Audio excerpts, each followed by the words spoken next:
Te saludo, mi hermano y amigo, y bienvenido una vez más. En este precioso día domingo, Dios nos va a mostrar una enseñanza clara y efectiva de la palabra de Dios. Para ello, te invito en primer lugar a que oremos para buscar la bendición e inspiración divina. Padre nuestro que estás en los cielos, santificado sea tu nombre. Te agradecemos, mi Dios, una vez más por tener la oportunidad y privilegio de poder abrir tu palabra a la Biblia y ver en ella lo que tú tienes reservado para nosotros en este día. Te ruego, Padre, una vez más que tú seas bendiciendo a todos mis amados hermanos en Cristo que están viendo este mensaje. Prepara sus mentes, sus corazones, sus vidas, y a mí úsame para tu gloria, para ser claro, sencillo y humilde en compartir tu palabra a la Biblia. En el nombre santo de Jesús, tu Hijo amado. Amén. Bien, en el libro de Santiago, en el capítulo 1, Dios mediante, hoy estaremos terminando este capítulo 1. Ya llevamos 24 mensajes del capítulo 1. Así que en el versículo 26 y 27 vamos a estar observando hoy la palabra de Dios. Santiago capítulo 1, versículo 26. Si alguno se cree religioso entre vosotros y no refrena su lengua, sino que engaña su corazón, la religión del tal es vana. La religión pura y sin mácula delante de Dios el Padre es esta: visitar a los huérfanos y a las viudas en sus tribulaciones y guardarse sin mancha del mundo. Muy interesante lo que Santiago nos está compartiendo aquí en este hermoso pasaje de estos dos versículos, como concluye en este capítulo 1. El Señor ha puesto en mi corazón de compartirle el tema que le he llamado religioso. Religioso. La religión es un invento del hombre. El hombre creó lo que le llamamos la religión, porque la palabra de Dios, la Biblia, fue inspirada por él y él le dictó a hombres lo que ellos habrían de escribir. Por consiguiente, la Biblia es la palabra inspirada por Dios. Y nosotros los creyentes, como tú y yo, tenemos la Escritura, somos hijos de Dios, nos dejamos llevar por lo que Dios nos dice y no por argumentos, teorías, enseñanzas o doctrinas humanas, sino qué es lo que dice la Biblia. Es lo que nosotros creemos y es eso lo que nos diferencia de otras iglesias. Así que recuerda, le he llamado para hoy al mensaje religioso. En primer lugar, vamos a ver el punto religión. Religión. Aquí Santiago nos muestra abiertamente en que yo veo aquí, en este pasaje que hemos leído, dos áreas de la religión. En primer lugar, veremos la religión vana. Religión vana. Versículo 26. Si alguno se cree religioso entre vosotros y no refrena su lengua, sino que engaña su corazón, la religión del tal es vana. Interesante. ¿A qué se le llama vana? En una construcción, en un edificio o una casa que están construyendo, todo el hueco en donde van a colocar una ventana o una puerta, a eso se le llama vano. Es un vano donde hay un vacío, vale decir, no hay nada. Hay algo vacío, hay algo hueco, porque uno puede ver para el otro lado. No tiene marco, no tiene ventana, no tiene nada. Simplemente ahí está ese vano. La religión vana, podemos decir que es externa, porque se puede ver en las personas. Y aquí Santiago nos muestra la diferencia en esta, o cómo es una religión vana. En nuestro versículo 26, una vez más nos dice, si alguno se cree religioso entre vosotros. Recordemos, por favor, que Santiago les está escribiendo a judíos convertidos que estaban en Israel a punto de arrancar por la persecución que había en contra de los cristianos. Había una persecución y una matanza grande contra todos aquellos que profesaban el nombre de Cristo. Y Santiago entonces les está escribiendo bases firmes, sólidas y bíblicas, inspiradas en la palabra de Dios, para que ellos puedan ser un buen cristiano. Así que, si alguno se cree religioso entre vosotros y no refrena su lengua, no voy a hablar en esta ocasión tanto de la lengua porque ya tenemos todo un capítulo, ¿verdad? Que hablaremos más adelante, sino que engañe a su corazón. La religión del tal es vana. La religión de esa persona es una religión vacía, con un vacío, con un vano, con un hueco en los muros, ¿verdad? Donde se instalará una ventana o una puerta. Un hueco, un vano, un vacío.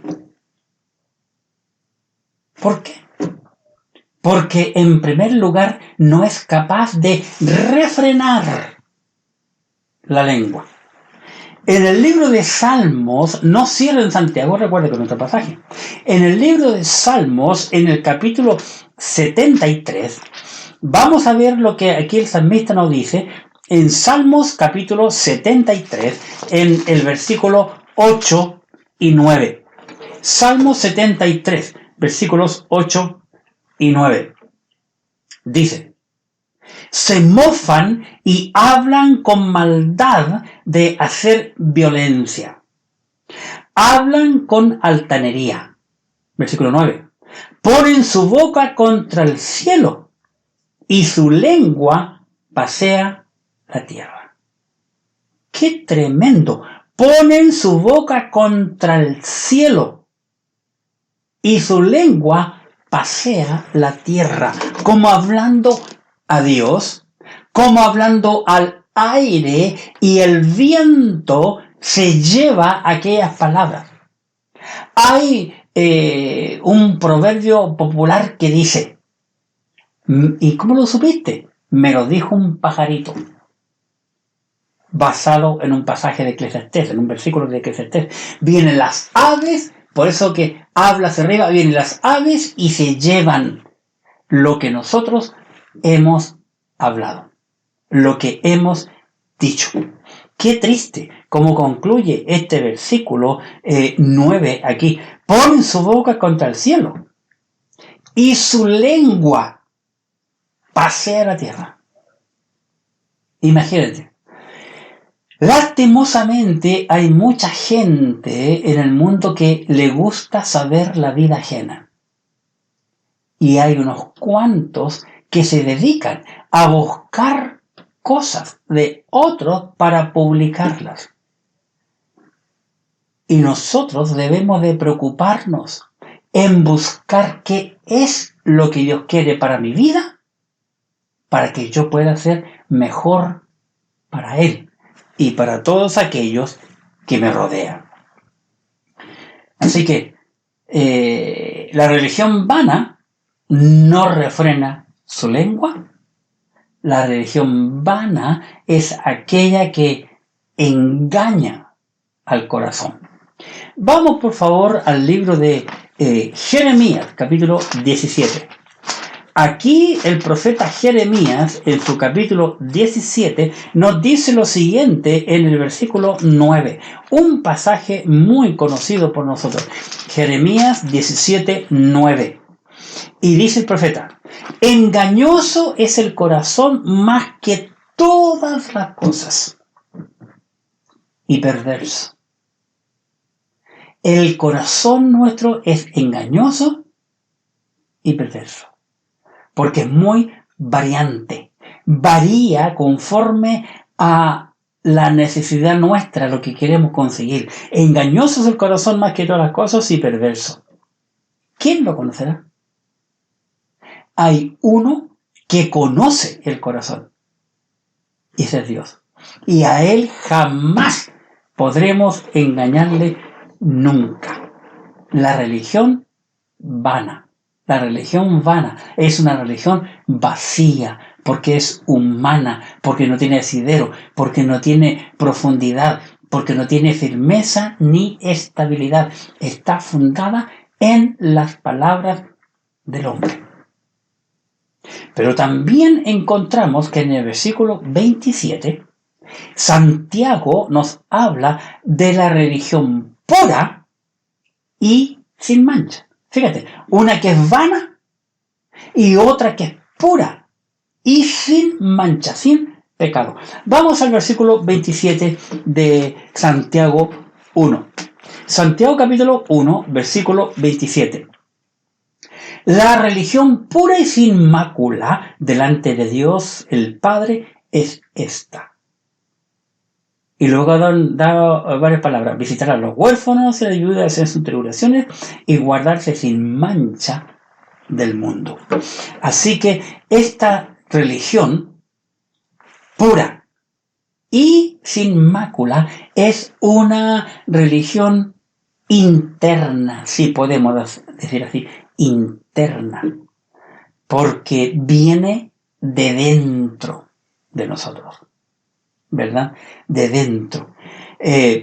Porque dice que es sin mancha delante de Dios.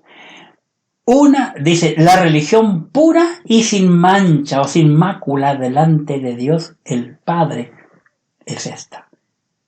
Entonces encontramos una diferencia total entre la religión vana y la religión pura y sin mancha.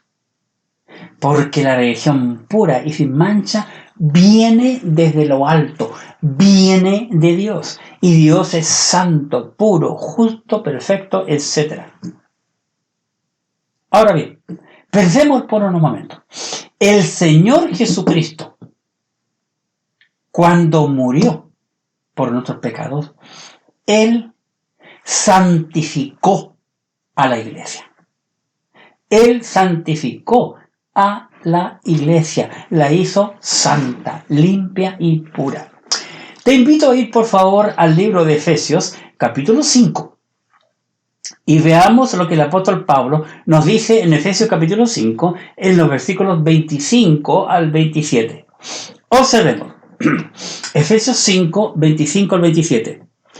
Maridos, amad a vuestras mujeres, así como Cristo amó a la iglesia y se entregó a sí mismo por ella. Cristo amó a la iglesia y se entregó por ella. Fíjate el versículo 26. Para santificarla, para apartarla, para hacerla santa. Para santificarla, habiéndola purificado en el lavamiento del agua por la palabra, a fin de presentársela a sí mismo una iglesia gloriosa que no tuviese mancha ni arruga ni cosa semejante, sino que fuese santa y sin mancha. Fíjate las veces que repite que Cristo murió para santificar la iglesia, para que la iglesia no tenga manchas. Sea una iglesia pura, limpia, sólida, ¿verdad? Perfecta ante sus ojos. ¿Por qué? Porque el Señor Jesucristo desea que cada uno de nosotros como creyentes seamos un hombre o una mujer nuevo o nueva. Allí estando en el mismo libro de Efesios, por favor, vamos al capítulo 4 y versículos 24 y 25.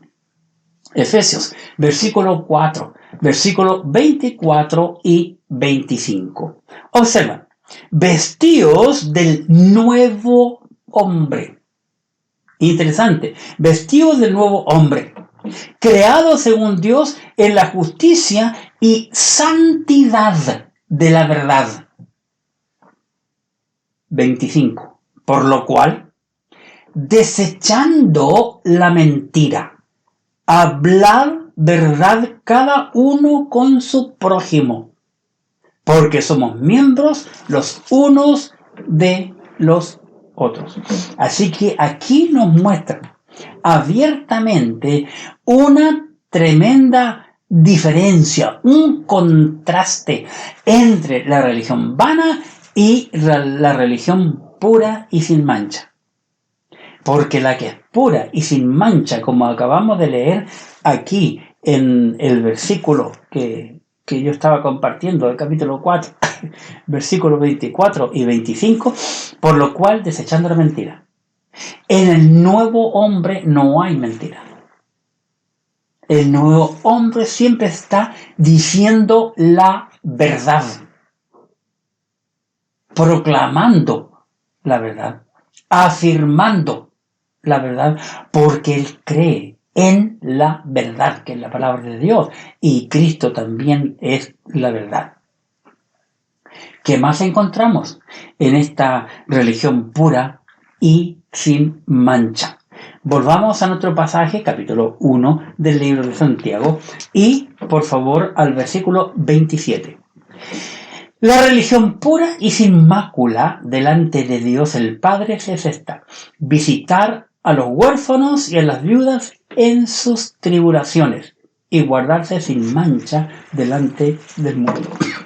Aquí el apóstol Santiago, quien está compartiendo esta enseñanza y quien conoce perfectamente qué es lo que está ocurriendo a los judíos en Jerusalén, en Judá y en todos los lugares por creer en Cristo. Aquí, este hombre, Santiago, nos está diciendo o le está escribiendo a los judíos que se preocupen en primer lugar de todos los huérfanos. En ese tiempo en que Santiago, Pedro, Pablo y los demás apóstoles estaban escribiendo y dejándonos estas cartas, en esta época, Israel estaba bajo el dominio de Roma. Y quien gobernaba en aquel entonces era el malvado Nerón, uno de los emperadores más malos de aquel entonces. Y quien había enviado a la muerte hombres y mujeres, esposos y esposas. Por consiguiente, muchos niños quedaron huérfanos.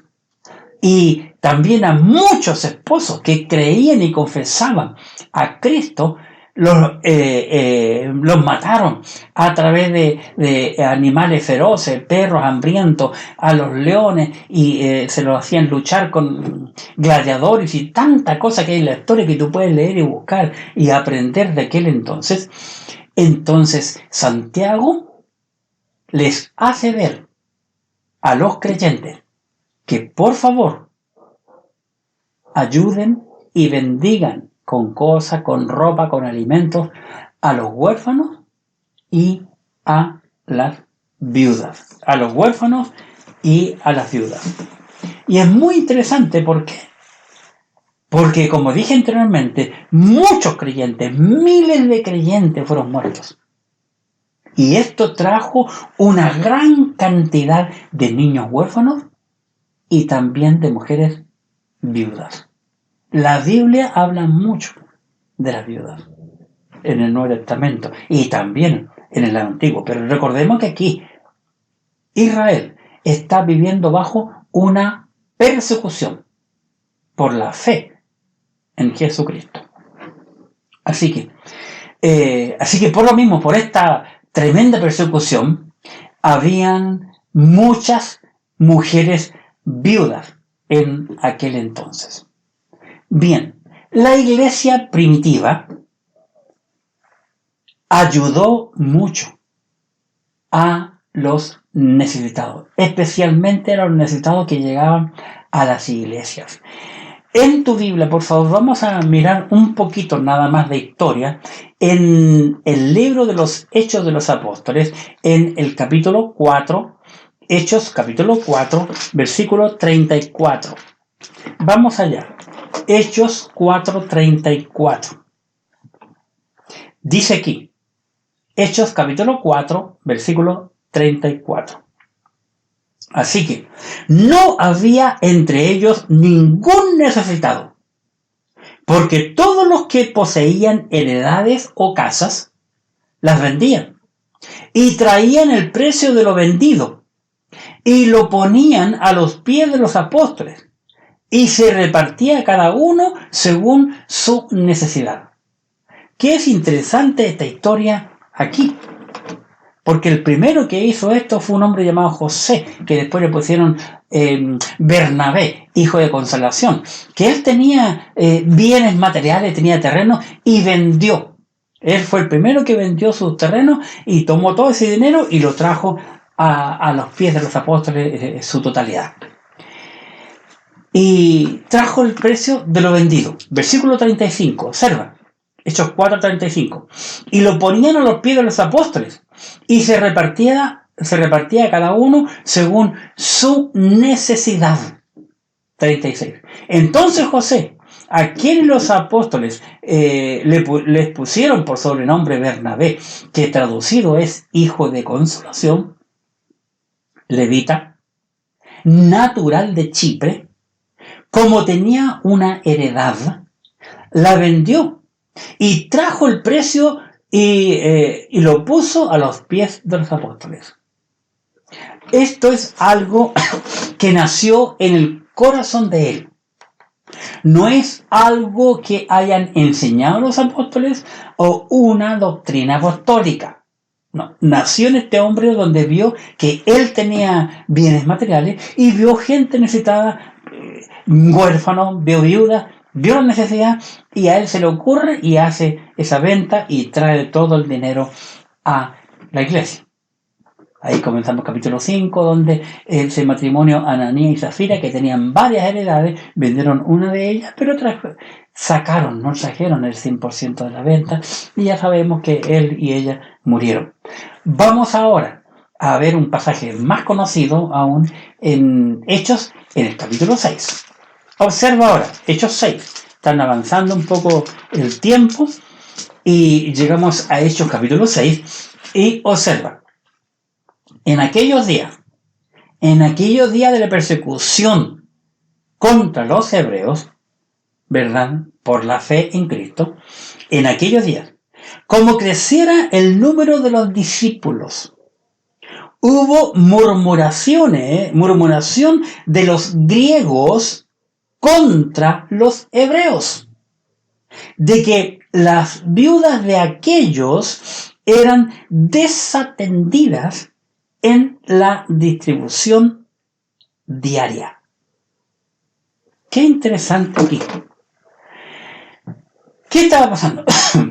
Lógicamente, sin duda, por lo que vemos aquí, que abiertamente la ayuda de alimento, porque aquí están sirviendo las mesas, tú puedes seguir el contexto, porque aquí se eligen a los diáconos, ¿verdad? Voy a leer del 2 para adelante para que me pueda entender la idea. Voy a leer del 1 nuevamente. Hechos 6. En aquellos días, como creciera el número de los discípulos, hubo murmuración de los griegos contra los hebreos de que las viudas de aquellos eran desatendidas en la distribución diaria. Entonces los 12 convocaron a la multitud y a los discípulos y dijeron: no es justo que nosotros dejemos la palabra de Dios para servir a las mesas. ¿Se fijan? Llevar la comida a la mesa para servir a las viudas. Buscad pues, hermanos, de entre vosotros a 7 varones de buen testimonio, llenos del Espíritu Santo y de sabiduría, que le encarguemos este trabajo. Así que aquí por primera vez se elige a los diáconos. Los diáconos están para servir a la iglesia, no para mandar ni gobernar en la iglesia, sino para servir, en este caso, servir las mesas. Y fíjate qué interesante, para servir un plato de comida, el Espíritu Santo exigía cualidades de carácter que debía de tener ese hombre para servir las mesas. Pero como estamos hablando aquí de las viudas, sin duda alguna que lo primero que hacían es sentar en primer lugar a las viudas de los hebreos. Y después que terminaban de comer, sentaban a las viudas de los griegos. Si quedaba suficiente lo que quedaba, y eso fue pasando un día, dos, un mes, un año, y así sucesivamente, que llegó al punto que reclamaron. Entonces, la iglesia, lo que quiero mostrar aquí, que la iglesia se estaba preocupando del alimento de aquellos necesitados. Aquí, en este pasaje, en cuanto a las viudas, aunque sabemos que también tienen que haber habido niños huérfanos aquí. Así que esa es la cosa, visitar a las viudas. Entonces está diciendo Santiago. No solamente eso, sino que aquí los griegos discuten y se están desconformes por el trato. Sin duda alguna, hermanos, sin duda alguna que la iglesia vio la necesidad de tener en la iglesia un grupo de personas que estén dispuestas a servir. Aquí en Hechos 6, la iglesia está la primera iglesia, la única que existía, que estaba en Jerusalén. La única. Pero quiero mostrarte que al paso de los años comenzó la iglesia en Roma. Y ahora quiero invitarte cómo Pablo les escribe a los creyentes de la iglesia en Roma en cuanto a este tema del servir las mesas. Vamos por favor a Romanos capítulo 12. Romanos 12. Y aquí en Romanos 12 quiero que observen versículos 6 y 7. Romanos 12. De manera que, teniendo diferentes dones en la iglesia, las personas, diferentes dones, según la gracia que nos es dada, la gracia de Dios que les da a cada cual. Si el de profecía, si tiene el don de profecía, úsese conforme a la medida de la fe. O si de servicio, en servir. Y el que enseña es la enseñanza. Fíjate que aquí también está la necesidad de servir. Hay personas que son muy atentas. Yo recuerdo, conocí un hermano, era primitivamente de la iglesia de Avenida Osa, hermano Segundo, se llamaba, espero que todavía viva porque no era tan anciano. Pero no un hombre tan servicial que llega a enfermar de servicial, tan atento. Y él podía como oler la necesidad. Y daba gusto llegar a esa iglesia porque él siempre estaba dispuesto a servir o ayudar cualquier cosa que se hacía en la iglesia. Y yo cuando veía este pasaje, inmediatamente me vino a la memoria y a mi cerebro el rostro del hermano Segundo. La iglesia ayudaba a las viudas que en verdad lo eran. La iglesia ayudaba a las viudas que en verdad lo eran. Porque esta persecución, hermanos, contra los creyentes, que comenzó primero contra los judíos, fue una persecución que duró años. Porque Pablo, al escribirle a Timoteo, que es una de sus últimas cartas, menciona también este tema acerca de las viudas. Y veamos lo que Pablo le enseña a Timoteo. En la primera carta a Timoteo, capítulo 5, Vamos a primera carta de Pablo a Timoteo capítulo 5, versículo 3. 5:3. Dice 1 Timoteo capítulo 5, versículo 3. Honra a las viudas que en verdad lo son. Pero si alguna... quiero que observe, por favor. Nuevamente voy a leer el 3 con detalle. Míralo. Honra a las viudas que en verdad lo son. Las viudas que en verdad lo son. 4. Porque si alguna viuda tiene hijos o nietos, aprendan estos primero a ser piadosos para con su propia familia y recompensar a sus padres, porque esto es lo bueno y agradable delante de Dios. Más la que en verdad es viuda. Fíjate, 2 veces habla la viuda en verdad. Aquí.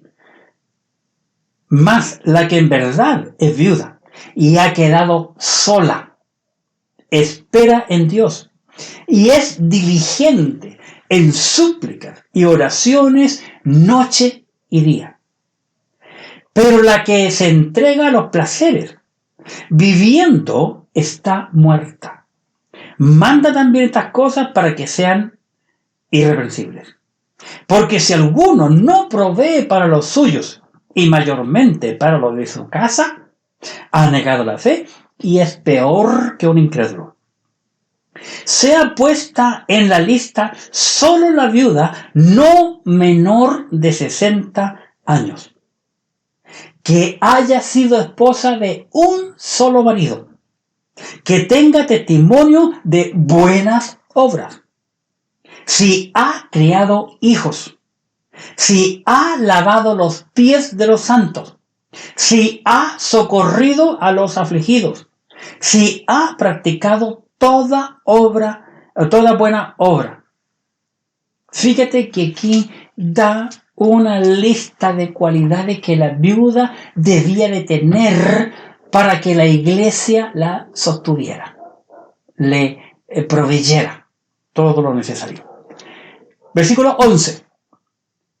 Pero viudas más jóvenes, no admitas, porque cuando, impulsada por sus deseos, se rebelan contra Cristo, quieren casarse, incurriendo así en condenación por haber quebrantado su primera fe. Y también aprenden a ser ociosas, andando de casa en casa, y no solamente ociosas, sino también chismosas, y entremetidas hablando lo que no debieran. Quiero, pues, que las viudas jóvenes se casen, críen hijos, gobiernen su casa, que no den al adversario en ninguna ocasión de maledicencia, porque ya algunas se han apartado en pos de Satanás. Y 16. Si algún creyente o alguna creyente tiene viudas, que las mantenga, y no sea gravada la iglesia a fin de que haya lo suficiente para las que en verdad son viudas. 3 veces dice en verdad son viudas. Entonces, la iglesia debe preocuparse de la viuda que en verdad lo es. Y aquí da la lista de las viudas que la iglesia debe de sostener. Recuerden, estoy hablando el tema religioso. Y hablamos en primer lugar de la religión. La religión vana y la religión pura. Ahora sabemos nosotros abiertamente que nuestra iglesia no es y no debe de ser una iglesia de religión, porque en la Biblia no vemos nada de religión. Lo que sí vemos en la Biblia es una relación. El hombre tiene que tener una relación personal con Cristo. Debe de reconocer que es pecador, debe reconocer que ha pecado frente a Dios, arrepentirse de sus pecados, confesarlo al Señor, pedirle perdón a Dios y que Dios le limpie de todo pecado con la sangre de Jesucristo.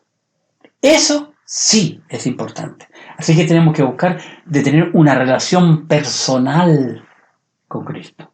No buscar una religión, sino una relación personal con el Señor. Bien, relación, el segundo punto. Nosotros no creemos en una religión. Porque como dije al principio, la religión fue inventada por el hombre. Cristo debe estar viviendo en nosotros. Pablo, el apóstol, dijo algo que los judíos no pudieron creerle. Y es lo mismo que Cristo decía a los judíos, y los judíos tampoco podían creerle. Que Él era Dios y Dios en Él, y que Él estaba con Dios, y un montón de cosas no podían, no les cabían en su mente. Pero quiero invitarte a una cosa impresionante que Pablo nos comparte aquí en el libro de Colosenses, capítulo 1, en el versículo 27. Colosenses, capítulo 1, versículo 27. Observemos algo interesantísimo aquí. Dice, 1:27. A quienes Dios quiso dar a conocer las riquezas de la gloria de este misterio entre los gentiles. Dios usó muchísimo a Pablo para que escribiera montones de cartas. 13 cartas. ¿Verdad? Abiertamente que sabemos que él la escribió. Más una. Pero este bendito hombre también fue el que Dios usó para que nos compartiera y nos hablara de los 7 misterios que vemos en la Biblia. 7 misterios en el Nuevo Testamento. Misterios, misterio. No ministerio, misterio. Y aquí Pablo nos está dando uno. Colosenses 1:27. A quienes Dios quiso dar a conocer las riquezas de la gloria de este misterio entre los gentiles. ¿Cuál misterio, Pablo? Continúa Pablo después de la punto y coma, dice que es Cristo en vosotros, la esperanza de gloria. ¿Cómo podía entender un judío? ¿Cómo podía entender un gentil que Cristo podía estar en nosotros, internamente?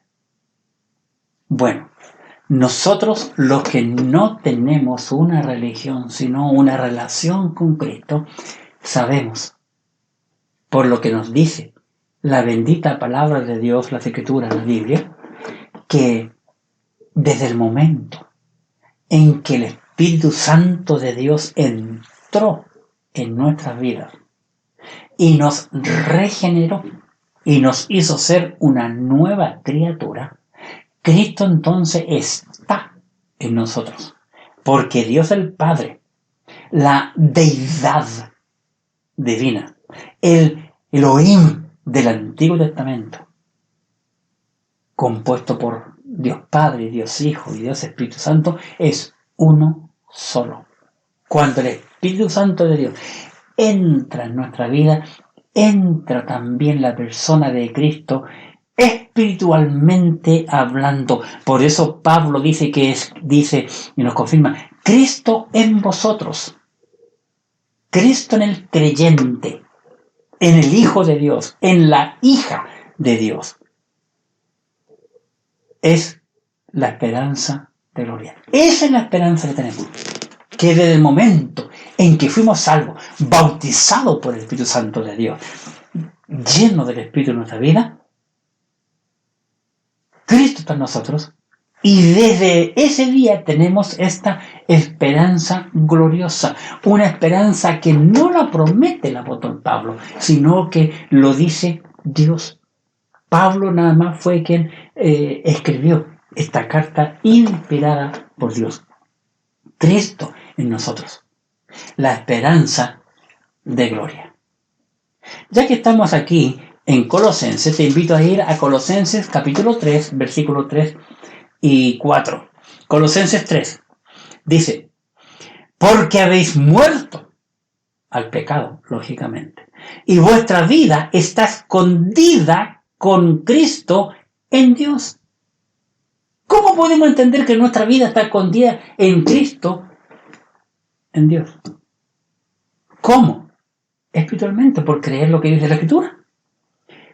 Versículo 4. Cuando Cristo, vuestra vida, qué interesante, cuando Cristo, vuestra vida, se manifieste, entonces vosotros también seréis manifestados con Él en gloria. La esperanza. Cristo en vosotros, la esperanza de gloria. Qué interesante lo que Pablo nos habla aquí. La gloria que nos espera a todos aquellos que hemos puesto nuestra fe, nuestra confianza y esperanza en la persona de Jesucristo. Nosotros creemos en una relación personal con Cristo. No en un libro escrito por hombres. No como los judíos que creían en el Talmud, un libro que hicieron de todos sus dichos, todas sus creencias, ¿verdad? Y le dan más importancia al Talmud que a lo que decía, o lo que dice la Escritura, la palabra de Dios. Es importante que el hombre tenga un encuentro con Dios. A propósito de encuentro con Dios, te quiero invitar a ir al Nuevo Testamento, San Juan 3, en donde vemos el primer hombre que tuvo un encuentro con el Señor. Está en San Juan capítulo 3. Dice: había un hombre de los fariseos que se llamaba Nicodemo, un principal entre los judíos, era un hebreo también. Este vino a Jesús de noche y le dijo: Rabí, sabemos que ha venido de Dios como maestro, porque nadie puede hacer las obras que te voy a hacer si no está Dios con él. Respondió Jesús y le dijo: de cierto te digo, que el que no naciere de nuevo no puede ver el reino de Dios. Entonces, allí está la relación. ¿Cómo? Nacer de nuevo. Tener ahora un nacimiento espiritual. El segundo nacimiento. El primer nacimiento físico. El segundo nacimiento es espiritual. Por eso que el Señor Jesucristo sigue conversando con este hombre en aquella noche. Y vamos al versículo 15, San Juan 3:15. Dice el Señor Jesucristo a Nicodemo: para que todo aquel que en él cree no se pierda, mas tenga vida eterna. Vale decir entonces, el hombre debe de tener un encuentro con Dios para poder ser una nueva criatura, como Cristo Jesús le está enseñando aquí en este pasaje a este judío llamado Nicodemo.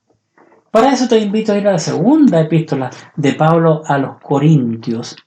Segunda epístola de Pablo a los Corintios, en el capítulo 5. Segunda carta de Pablo a los Corintios, capítulo 5, versículo 17. De modo que si alguno está en Cristo, nueva criatura es. Las cosas viejas pasaron, y aquí todas son hechas nuevas. Qué interesante. Todas son hechas nuevas. Así que para Dios cuenta. Por eso que este es el segundo nacimiento. ¿Por qué? Porque la vida espiritual de la persona que tiene un encuentro con Dios cuenta desde el momento que es salvo. Todos los años anteriores de que tiene su razón, hasta el momento, el segundo antes de confesar su pecado al Señor, Dios los ha borrado y su vida cuenta del momento de la salvación en adelante. Qué interesante. Esa es la razón por la cual la Biblia dice: el que tiene a Cristo tiene la vida. Qué interesante. El que tiene a Cristo tiene la vida. Vamos a la primera epístola de Juan, capítulo 5, versículo 12. Primera de Juan, capítulo 5, versículo 12. Veamos lo que dice aquí el apóstol. 5, 12. El que tiene al Hijo, a Jesucristo. Fíjate que Hijo está con mayúscula. El que tiene al Hijo tiene la vida. El que no tiene el Hijo de Dios no tiene la vida. Versículo 13. Estas cosas os he escrito a vosotros que creéis en el nombre del Hijo de Dios, para que sepáis que tenéis vida eterna y para que creáis en el nombre del Hijo de Dios. La Biblia fue escrita para que el hombre crea, entienda y sepa que puede tener vida eterna si cree en el Señor Jesucristo. La Biblia es el testigo que Dios nos ha dejado aquí en esta tierra. El que tiene a Dios es aquel que persevera en Dios. Hay mucha gente que se llama hijos de Dios, pero nunca se congrega. Nunca se congrega. Conozco tantos creyentes, y en otros países también, que durante todo este tiempo que no habíamos podido congregarnos en nuestros templos, y muchas iglesias tuvimos la necesidad de estar compartiendo el mensaje a través de la internet, no se conectaban. Y muchos, lo más chistoso, algunos que no se congregaban antes de todo este virus que vino, cuando apareció el virus y las puertas de los templos estaban cerradas, estaban llamando para saber, oye, ¿cuándo van a abrir las puertas nuevamente para el templo? Causa risa el asunto, pero así es el hombre. Así es el hombre. El que tiene a Dios persevera en la doctrina. Veamos en segunda de Juan 9. Segunda de Juan 9. Cualquiera que se extravía y no persevera en la doctrina de Cristo, no tiene a Dios. El que persevera en la doctrina de Cristo, ese sí tiene al Padre y tiene al Hijo. Entonces, muy interesante lo que dice la Escritura, la palabra de Dios aquí. Y para concluir este mensaje, recuerde que estamos hablando del tema religioso. Hablamos de la religión, una religión vana y una religión pura y sin mancha.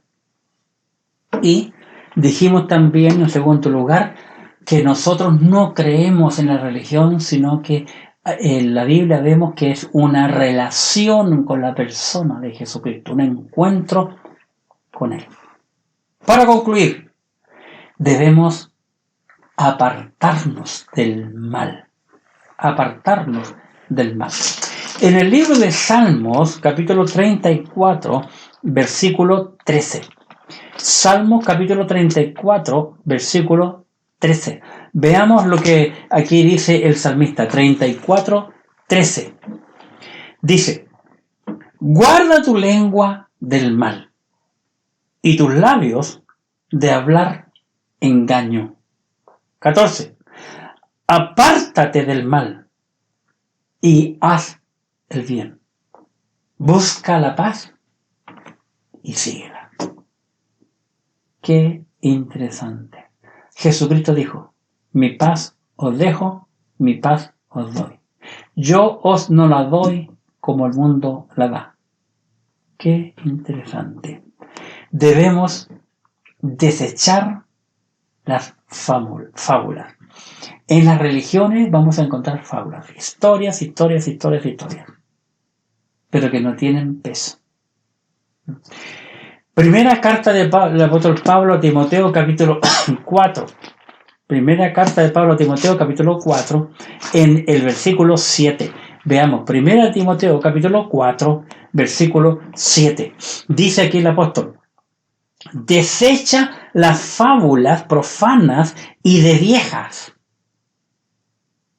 Ejercítate para la piedad. Desecha las fábulas viejas. Ejercítate en la piedad. La iglesia se preocupó de los niños y las viudas que en verdad lo eran. Debemos, por consiguiente, acercarnos a Dios. Santiago capítulo 4, nuestro libro. Santiago capítulo 4, versículo 8.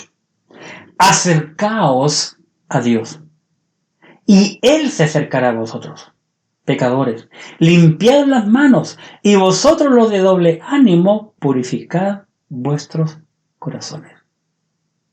Dios quiere que nosotros nos acerquemos a Él. Nos limpiemos y nos mantengamos limpios para Él y poder brillar para Él. Y no mostrar una religión al mundo, sino mostrar que tenemos una relación con el Señor. Por eso que nosotros somos diferentes a las demás personas que nos rodean. Que Dios bendiga su palabra. Muchas gracias, mi amigo y mi hermano, por haber estado compartiendo con nosotros la palabra de Dios. Oremos. Gracias, Padre, porque tú nos has hablado a través de Santiago y nos has mostrado que la religión es humana en circunstancias que nosotros como creyentes debemos aprender a tener una relación personal con Cristo. Como Pablo dijo, Cristo en nosotros, la esperanza de gloria. Padre, te pido que bendigas a cada uno de mis amados hermanos que han visto el mensaje. Te ruego que sea de bendición para sus vidas. Ayúdanos, Padre, a darte a ti siempre la honra y la gloria, porque tú la mereces toda. En el nombre maravilloso de Jesucristo, tu Hijo. Amén. Muy bien, mi hermano y amigo, nos vemos el domingo entrante. Que Dios te bendiga y tengas una linda semana junto a tu familia. Que Dios te provea todo lo necesario. Bendiciones.